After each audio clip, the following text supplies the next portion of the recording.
మన బిహేవియర్కి మళ్ళీ చెప్తున్నాను, మన ధనానికి సంబంధం ఉంటుందట. మన వ్యక్తిత్వాలు మారిపోతాయట. మన దగ్గరికి డబ్బులు వచ్చే కొలది మన మాటలు మారిపోతాయి, మన చేతలు మారిపోతాయి.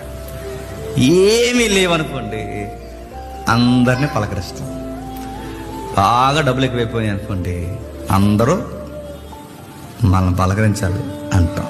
చాలా మందిని మీరు అబ్జర్వ్ చేయండి, వీళ్ళని ఏమీ లేకుండానే ఇతరులు ఇంత తునీకరించి మాట్లాడుతున్నారే, వీళ్ళకి కాస్త డబ్బులుంటే వీళ్ళు ఏం చేద్దరబ్బా, ఎవరిని లెక్క చేయకుండా కళ్ళు నెత్తిమీ పెట్టుకుని తిరుగుతారు.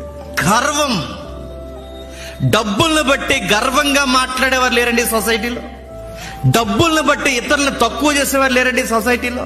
చాలా మందిని మీరు గమనించండి, వాళ్ళ వస్తువులు కానీ, వారి యొక్క ఆహారపు అలవాట్లు కానీ, వారి వ్యక్తిత్వాలు కానీ మీరు చూడండి, ఇతరులని తృణీకరించే గర్వపు ఛాయలు స్పష్టంగా కనబడుతుంటాయి.